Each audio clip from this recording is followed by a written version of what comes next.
नमस्कार. माझं नाव गौरव घैसास. माझी जन्मभूमी, कर्मभूमी आणि मी स्वतः मराठीच आहे. बऱ्याच लोकांना असं वाटतं, खास करून तरुण पिढीला, की इतर विविध भाषा आहेत, तशीच आपली ही एक भाषा आहे. ती नाही बोलली तर काय फरक पडतो आहे? पण तसं नाही आहे. भाषा ही फक्त संवाद साधण्याचं माध्यम नाही आहे. त्यामागे फार मोठा इतिहास आहे. भरपूर थोर पुरुषांचं, थोर स्त्रियांचं बलिदान आहे, योगदान आहे. त्यामुळे भाषा ही जपलीच पाहिजे. ह्या विषयावर मी काही ओळी लिहिण्याचा प्रयत्न केला आहे. माझं शिक्षण मात्र इंग्लिश मिडियममधनं झालेलं आहे. त्याच्यामुळे माझा शब्दसंग्रह समृद्ध नाही आहे. पण तरीही सोप्या भाषेत जसं मला व्यक्त होता येईल तसा प्रयत्न केला आहे. कवितेचं नाव आहे, म्हणून भाषा ही जपलीच पाहिजे.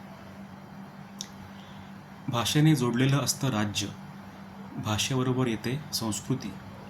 भाषेने जोडलेलं असतं राज्य, भाषेबरोबर येते संस्कृती.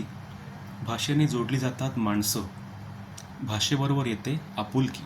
म्हणून भाषा ही जपलीच पाहिजे. भाषेने घडतं साहित्य, भाषेमुळेच होतो विकास. भाषेने घडतं साहित्य, भाषेमुळेच होतो विकास.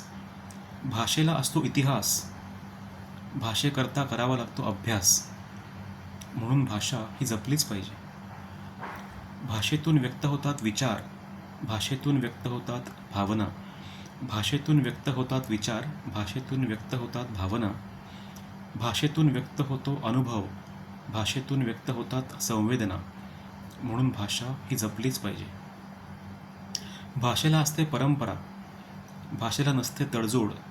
भाषेला असते परंपरा, भाषेला नसते तडजोड.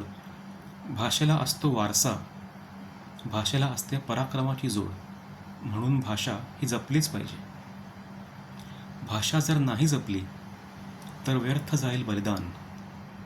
भाषा जर नाही जपली तर व्यर्थ जाईल बलिदान. गळून पडेल अस्मिता, मरण पावेल स्वाभिमान.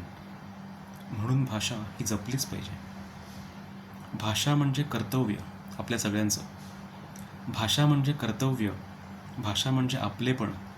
भाषेसाठी आदर हवा, सगळ्यात महत्त्वाचं. भाषेसाठी आदर हवा, भाषेसाठी हवे समर्पण. म्हणून भाषा ही जपलीच पाहिजे. म्हणून भाषा ही जपलीच पाहिजे. धन्यवाद.